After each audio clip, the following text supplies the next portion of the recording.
On Anna's wedding day, my beloved leaped from the 18th floor. When I opened his studio, it was filled with portraits of Anna. The strokes were crude and passionate, yet carried his fervent love. Friends said. Simon had loved Anna for 10 years. She was once his only light. Then I blinked and saw Simon, held back by the school bully in the classroom, silently closing the door. Later, he knocked on my window in the rain, his voice hoarse and desperate. Adeline, don't you want me anymore? Simon, a professor of astrophysics, recently discovered a new asteroid. During an interview, he unexpectedly became a hot topic due to his strikingly mesmerizing looks. The focus of discussion shifted from the asteroid to his almost ethereal appearance. When it was revealed that the asteroid was named after his beloved, netizens erupted in excitement, praising this divine love story and scrambling to uncover who A was. Watching the video on my phone, my lips never came down. At the end of the video, the reporter smiled and asked, Professor Simon, is there anything you'd like to say to your beloved? Simon hesitated, his dark eyes trembling slightly. Happy wedding. His tone was calm, yet intertwined with a barely perceptible, almost on the brink of collapse despair. I froze instantly. What wedding happiness? Wendy, by my side, jokingly nudged me. Adeline. Simon may look aloof, but who knew he could be so romantic, celebrating an anniversary as a newlywed? Is that so? Watching Simon's affectionate eyes in the video, my cheeks instantly flushed. I had been with Simon for 10 years. I had transformed him from a despairing, moody teenager to the refined and scholarly professor he was today. 10 years ago, when he transferred to my school and became my desk mate, his fair skin and picturesque features were met with impatience in his eyes towards me, and now, he named an asteroid after me. Speaking of his beloved with eyes usually cold, now tinged with longing and tenderness. Today is our first wedding anniversary. I touched my abdomen, prepared to tell him the news of my pregnancy as soon as he returned home. However, what I received was the news of Simon's death. He leaped from the 18th floor. Clutched in his hand was a piece of paper. Death is just a return to the universe. After billions of years, we will reunite amidst the stars and seas. With Wendy's support, I took care of Simon's affairs. He had made a will, stating that all his assets should be donated after his death. For some reason, I was surprisingly calm these days. After the funeral, I received a call from the lawyer. Ms. Adeline. Simon owned a villa that isn't part of the donation range. If you have time, you can come and deal with it. The villa was in the southern outskirts of the city. Opening the gate, I was speechless at the sight before me. The hall was filled with portraits. While the strokes were crude and radical, rough like sketches done in haste, the people in the portraits appeared vibrant and lifelike due to the intense love depicted. It was Anna, the campus belle of our high school. In 10 years, Simon had never mentioned her name to me. I stumbled a few steps forward, grasping the table for support. The table was neatly arranged with several pieces of amber. Enclosed within were a piece of candy, a dried flower, and a broken diamond nail. The amber, smooth and round, seemed like something often held and cherished. These were things Anna had casually discarded, treasures in Simon's eyes. Meanwhile, the wedding ring I personally picked for him lay in a dried-up pallet nearby. My heart ached in waves, tears streaming uncontrollably down my cheeks. Sitting down, I painfully opened the notebook on the table. It bore witness to Simon's secretive crush over the span of 10 years. On the first day of his transfer, he received a piece of candy and a friendly smile from the former campus belle in the front. It was as if a ray of sunlight had penetrated his dark heart. For the abused and bullied gloomy teenager, it was their first unadulterated kindness. From then on, he was ensnared. He wanted to lock her up, to possess her, to make her smile only at him. Yet he couldn't bear dragging such a bright soul into the darkness. Not Adeline, was Anna. She was the receiver of his wedding gift. From beginning to end, there were only a few mentions of me, married, a bit of regret. But he needed to take responsibility for her. I feared his low blood sugar, the breakfast I had prepared for him, the school bully I chased away, the fire I pulled him out of, the years of my companionship and solace, all not mentioned. All he couldn't forget was Anna's radiant smile from those years gone by. Each word of his felt like a torture on my heart. I clenched my fists, taking deep breaths. The scent of pine lingered in the air, reminiscent of his clean and crisp presence. It made me slightly nauseous. Some people are just despicable, not worthy of redemption, not worthy of love. I pressed my palm against my stomach. He didn't deserve me to bear his child. As I was about to get up, a sound suddenly came from the door. Two figures entered. Simon's childhood friend Mike, and Anna. Mike's eyes were red, his voice hoarse. This villa was left to you by Simon. You were once his only light. Back then, he was so close to giving up due to depression. only to gather strength by looking at your photo. Anna stood there, bewildered, with a misty layer in her eyes. After he passed the selection, he didn't need to go to class.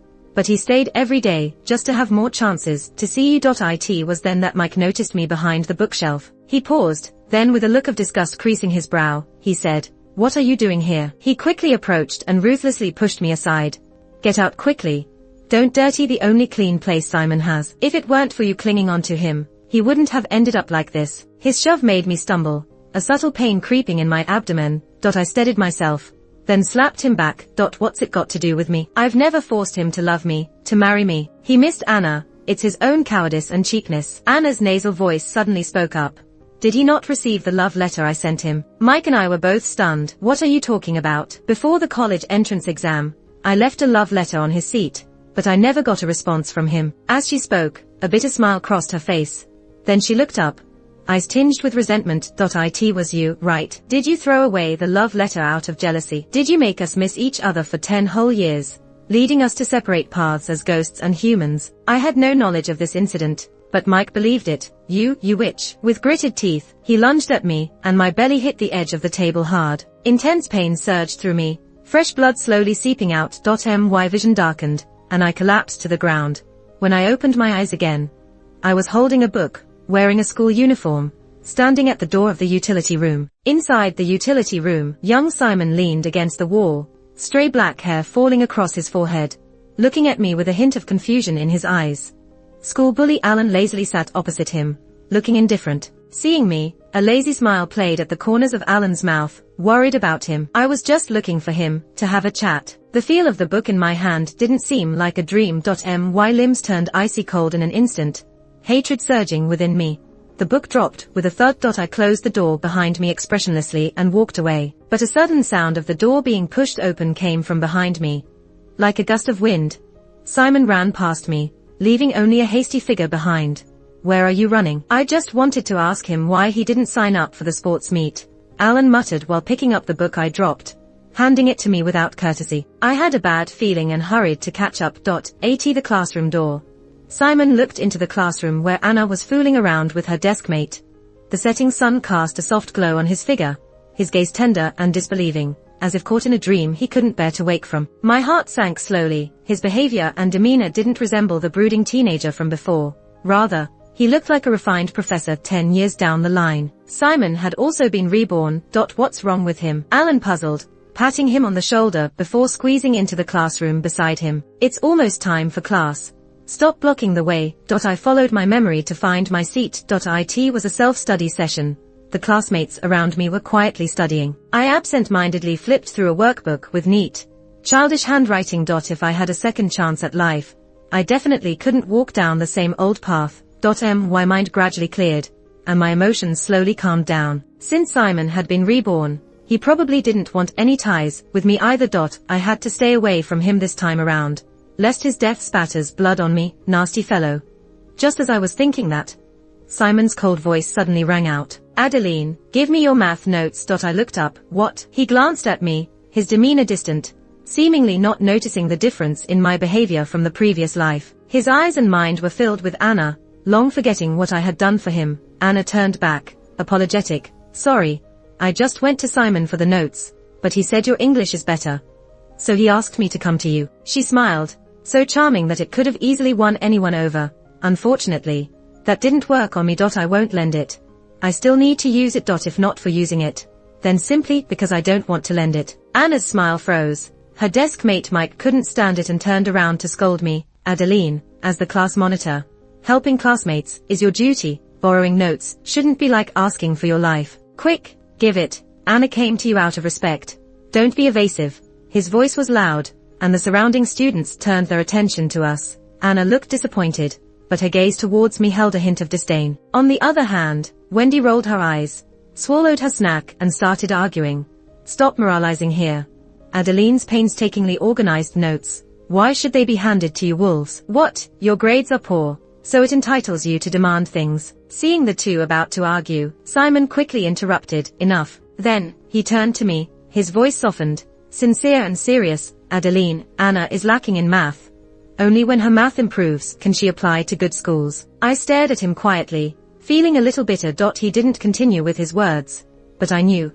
Simon had attended university in that city in his past life, and he hoped to attend the same university as Anna in the same city. In just a short 10 minutes, he had already planned out their future. I had never been taken so seriously by him before. In the first month of our marriage, he left to teach in a city far away, only coming home every few months and never calling me first. It wasn't that he couldn't, he just didn't love me. I lowered my gaze, feeling unworthy of the 10 years spent with him, while Simon thought I was hesitating. Weren't you always asking me to come over for dinner? He seemed to suddenly remember something, his beautiful eyes full of understanding.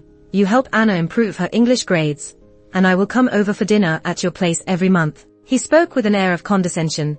How could he act so high and mighty, given how irresponsible he had been all this time? I couldn't hold back any longer, and I raised my head to meet his gaze. Am I such a despicable person in your eyes? Why do you always make me bear all the hardships? Simon's expression briefly faltered, about to say something, when the homeroom teacher suddenly pushed open the classroom door and walked in. He announced the news about the enrollment for the entrance exam of a prestigious university. Simon had been admitted to this school through this exam in his past life, but I hadn't participated. Simon and I raised our hands simultaneously. He looked at me with a hint of surprise, not understanding why I had made a different choice from our past lives. Adeline, are you planning to sign up too? Anna asked in confusion. Her voice was gentle, almost mocking my overestimation of my abilities. Self-awareness is crucial. With some effort, you might be able to go to a decent university, but compared to Simon, you still fall short. Participating would just be a waste of time for you. Or maybe you're just trying to attract someone's attention. She glanced at Simon, who was focused on her words, the implication in her tone clear. How could she be so sure I couldn't do it? In my past life, I had not participated in the exam, because I didn't want to compete with Simon for a spot. His family was struggling, and if he could secure a spot, he would have more time to work and earn money for university expenses. Little did I know, after being admitted, he would come to school every day just to catch a glimpse of Anna. Thinking of this, I spoke calmly. Why is it your concern? Is this something a student at the bottom of the class like you should consider? Anna's eyes immediately reddened, and as she watched her crush being bullied, Simon, who had been silent all along, suddenly spoke up. Apologize to Anna right now. She was trying to advise you genuinely, and you should know better. And trying to gain my attention. There's no need to resort to such a ridiculous way. His tone was cold. Playing with your future, Adeline. Don't be so naive. I couldn't be bothered to deal with him, so I raised my hand to signal the homeroom teacher, who was watching the scene unfold. Teacher, I want to change my seat. The barking dogs around here are disturbing my studies. Simon's face darkened, and he stared coldly at me. The teacher was a bit puzzled, but agreed nonetheless. After class, I moved to the seat next to Alan. He always occupied the last row, and slept there without anyone daring to disturb him. It was quiet, and I was satisfied. I packed up my things, and as I glanced sideways, I saw Anna leaning back slightly, her long black hair scattered on Simon's desk. The boy looked silently at her, and after a while, his fingertips moved slightly, gently picking up a strand of her long hair, with restraint and reverence. I rolled my eyes involuntarily. On our wedding night, he had gone to sleep in the guest room, because my hair had fallen on his pillow, and he found it disgusting. Disgusting. Did he really think his moonlight was some kind of pristine saint? Without Simon, I felt surprisingly comfortable that day.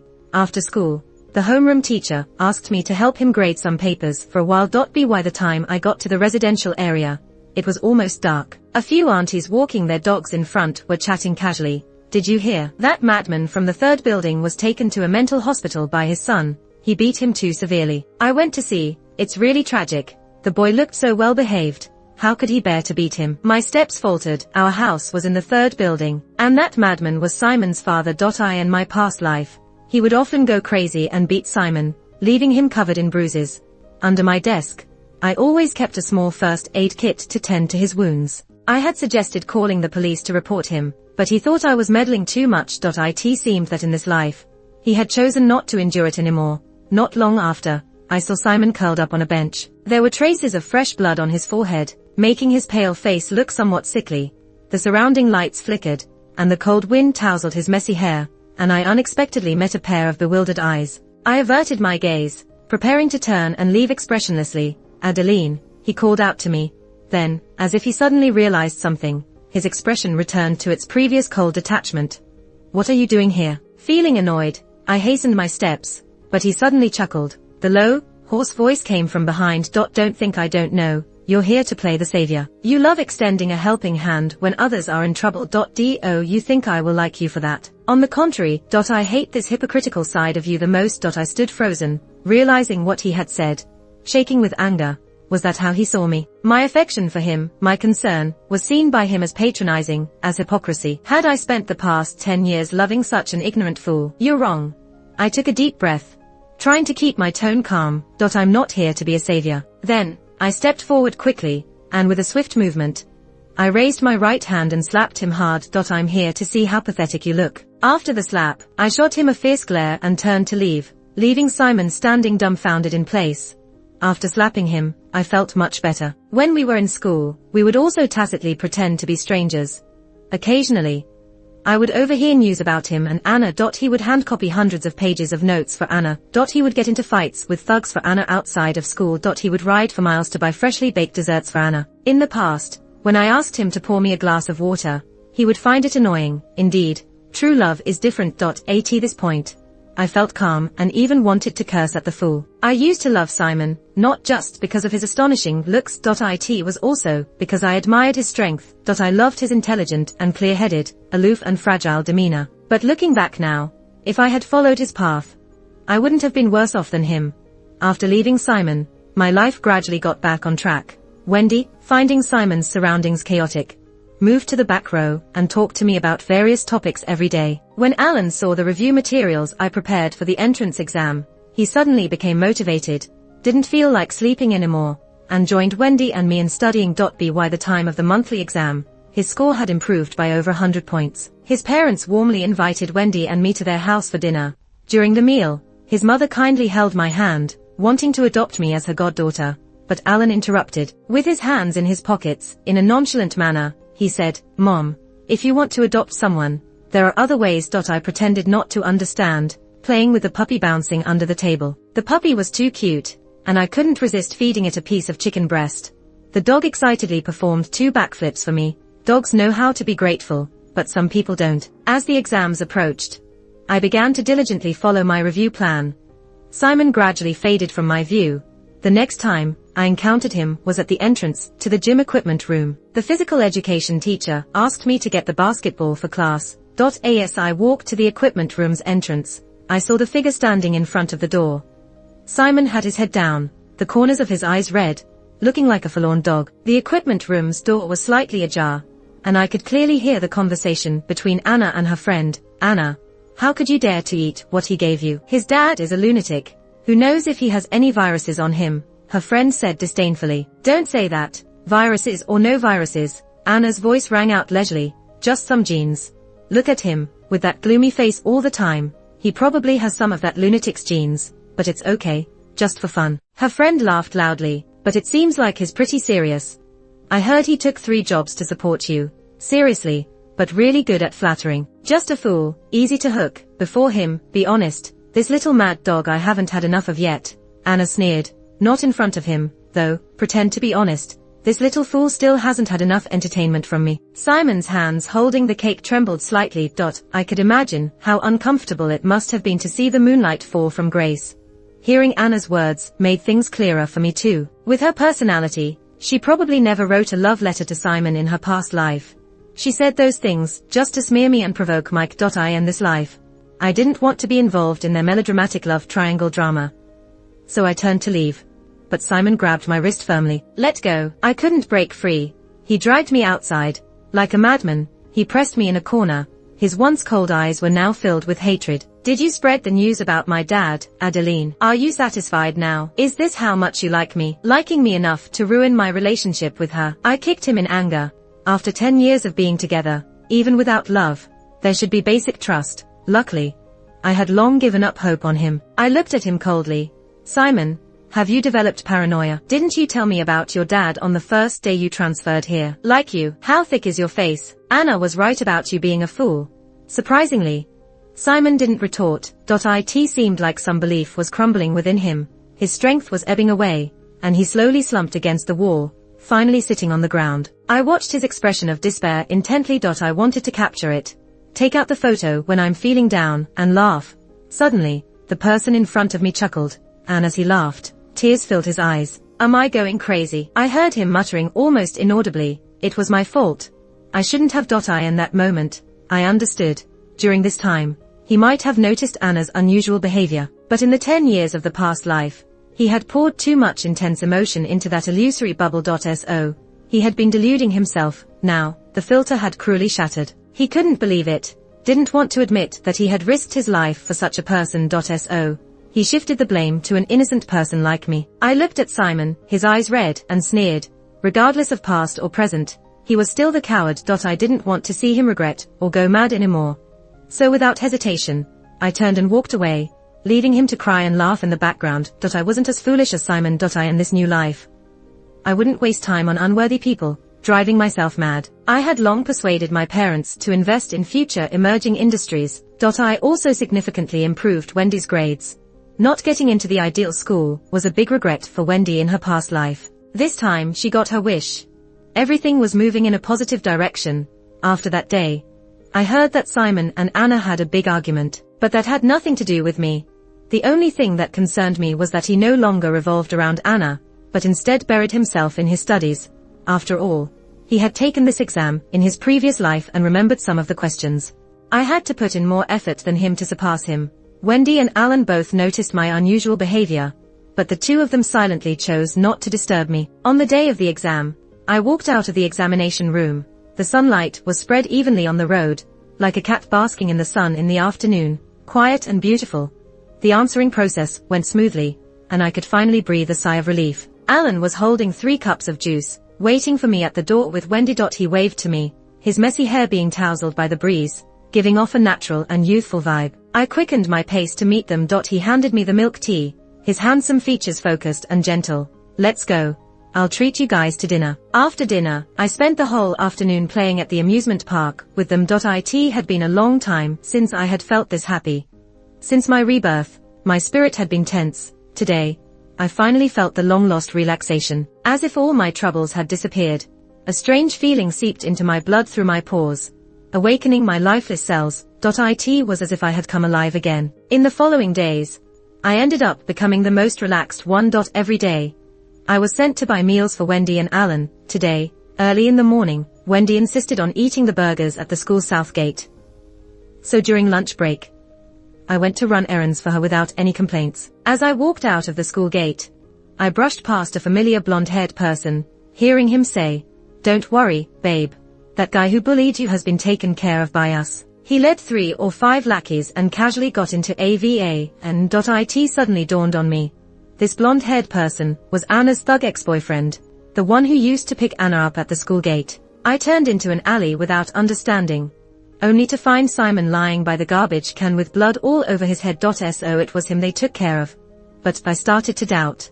Did I really suppress him? Why is it that every time he was in a miserable state, I could always show up on time and mock him? I looked down at the ground where Simon was lying, lifted my leg to step over him, but he reached out and tightly grabbed my ankle. Still alive. What a pity. His eyes were unfocused, as if he couldn't differentiate between dreams and reality. "Adeline, it's you again to save me." He let go. His fingers were ice cold and sticky, which disgusted me a bit, but he held on tight, and I couldn't break free. So I bent down, and one by one, I pried open his fingers. His eyelashes trembled lightly, looking at me steadily with a nauseating sense of nostalgia in his eyes. "Adeline, have you had enough of playing games of cat and mouse? I'll give you a chance to save me. In the past, it was my misjudgment of people, and now I understand that only you are sincere to me. Stop playing around. Let's make up, shall we?" I paused. Didn't he realize that I had also been reborn? I had never deliberately hidden this fact, but he arrogantly assumed that I was still the same Adeline, who would never leave him in the past. All my abnormalities were just to gain his attention. How self-assured. I ran out of patience, stood up without hesitation, and stepped on his hand that was reaching out to me. He yelped in pain, cold sweat breaking on his forehead. "If you don't speak like a human, then don't blame me for not acting as one." I slowly crushed his bone-defined fingers under my foot, calmly saying, "Simon, after being reborn, why haven't you made any progress?" His pupils suddenly constricted, his face becoming even paler. "Adeline, you wait, have you also?" I was too impatient to listen, So I released my foot and turned to leave. That night, I was grading assignments for the class teacher as usual, but as I was heading home, it started to rain. The raindrops were fine and dense, and there was a salty and humid smell in the air that didn't dissipate, making me feel restless. Just as I was about to enter the building, I suddenly saw a figure standing outside my window. I lived on the first floor, and the person was standing there without an umbrella, staring fixedly in the direction of my house without moving. Summoning my courage, I approached to take a closer look, and it was Simon.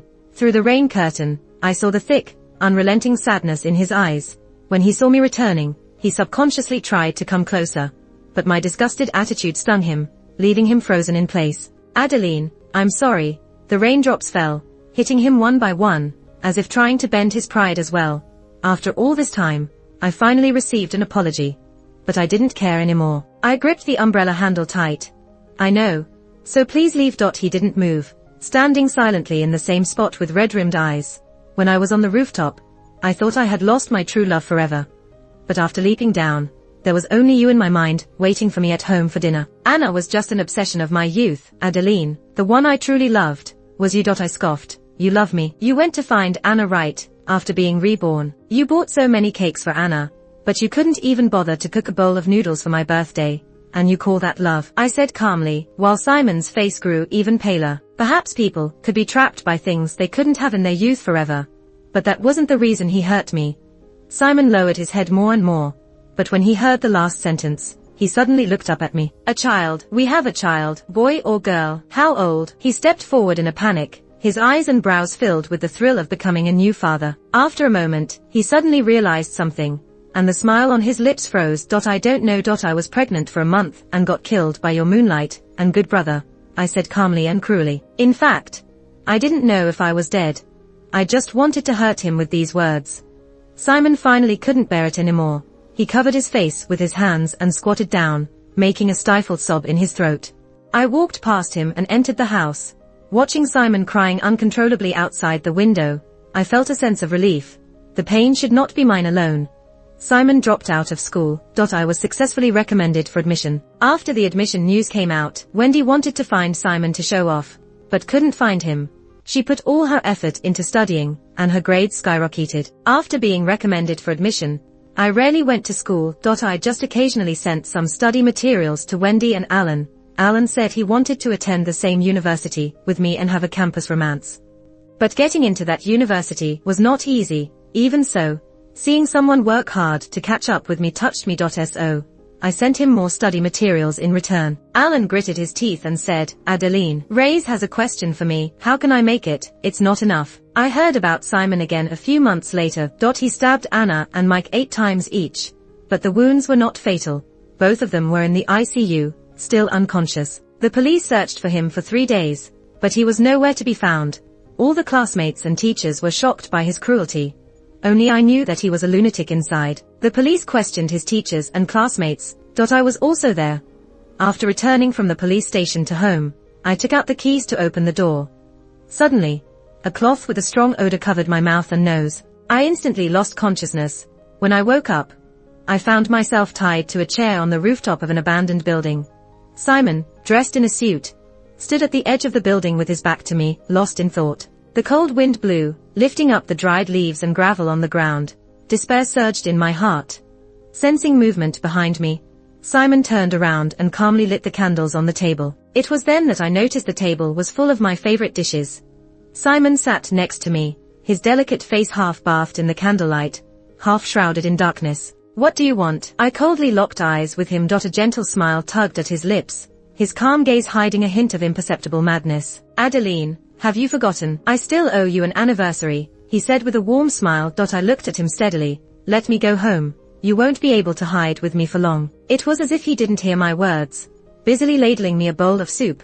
"This is our first anniversary. I made your favorite pork rib soup. Try it." I couldn't bear to listen anymore and impatiently interrupted. "Simon, have you lost your memory? Do you need me to help you remember?" His hand froze in mid-air. "On our first anniversary, you used a camera to make a heartfelt confession to Anna. I in the hope of reuniting with her in the vast ocean of stars.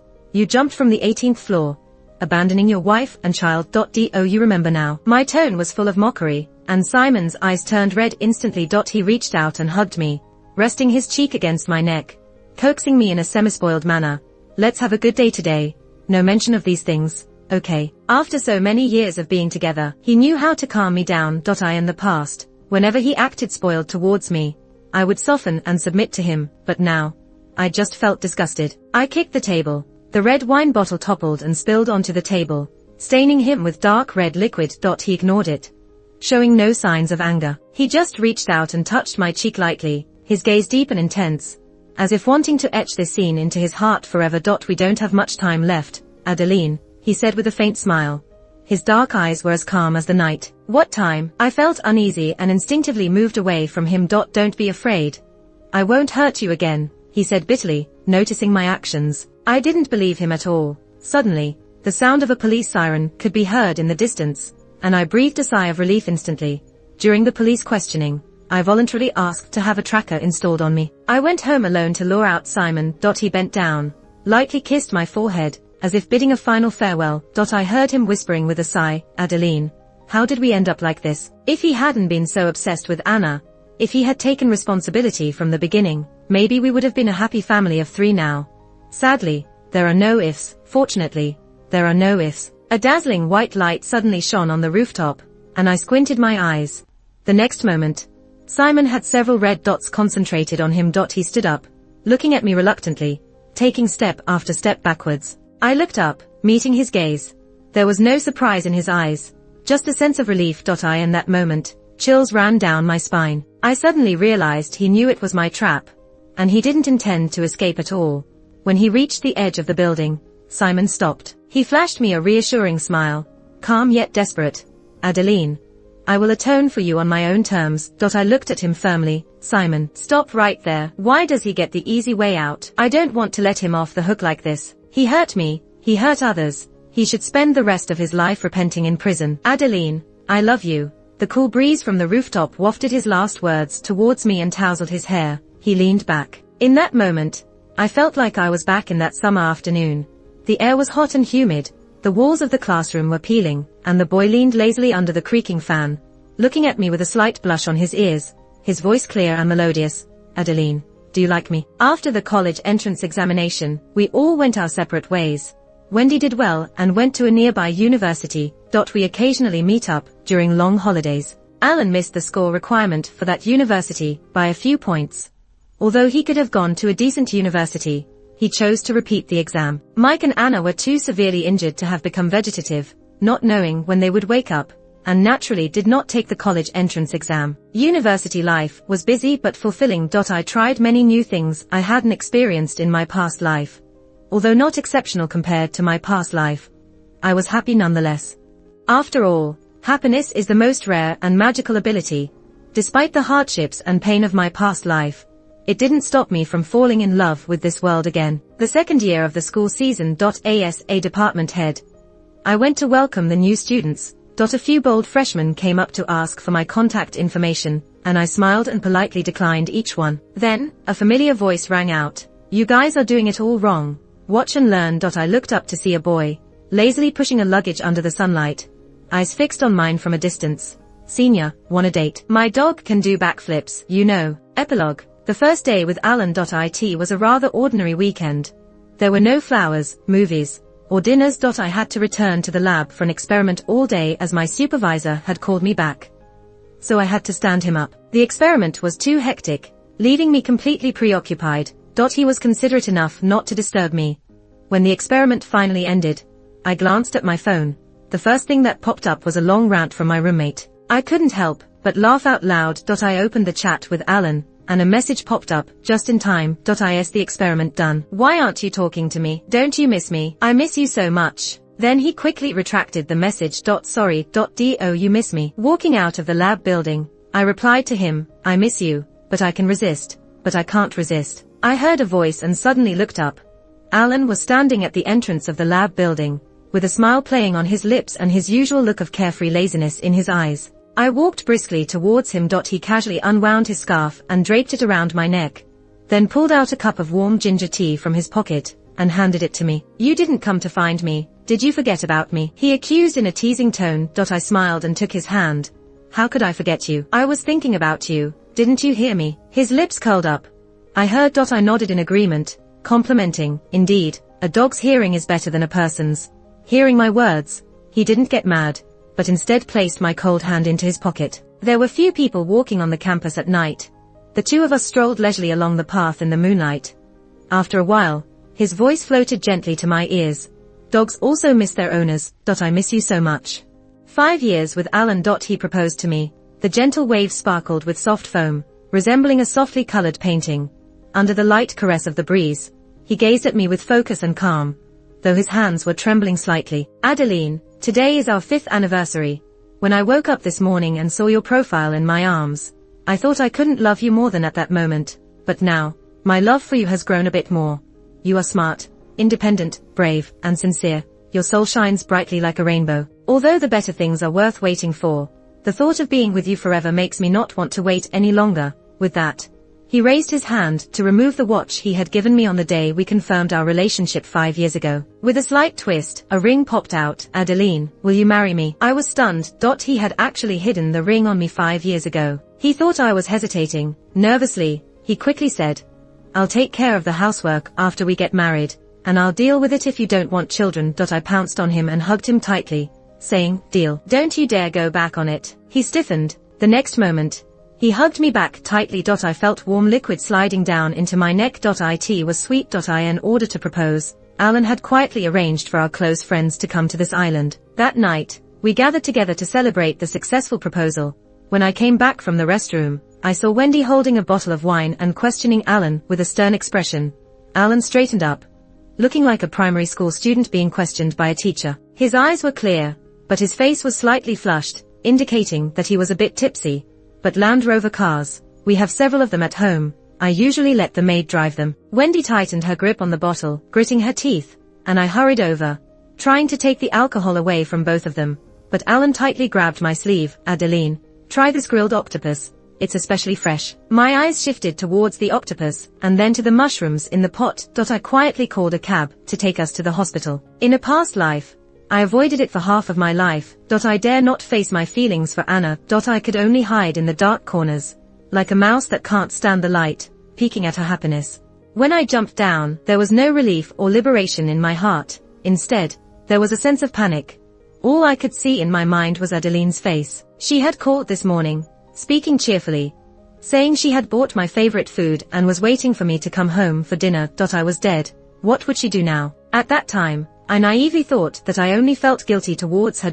In this new life, I was still avoiding. Perhaps I had long realized that Adeline had also returned. The moment I opened my eyes and saw 18-year-old Adeline, I had a premonition. She had neatly tied her hair in a ponytail.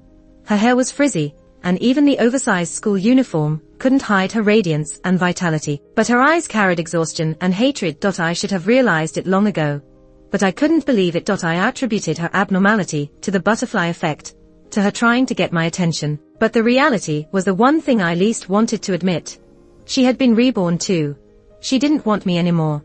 Adeline was right. In this new life, I had not made any progress. Always avoiding, never truly understanding my own heart. As I jumped off the building, I looked at Adeline one last time.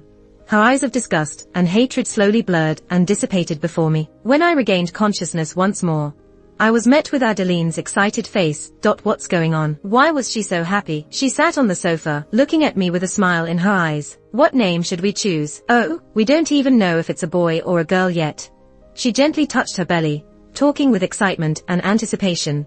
Tears uncontrollably welled up in my eyes as I tightly held her hand, leaning my head against her small abdomen, savoring the happiness of a second chance at life. What are you listening to? Her voice was filled with laughter. It's only been a few months. You shouldn't be able to hear it yet.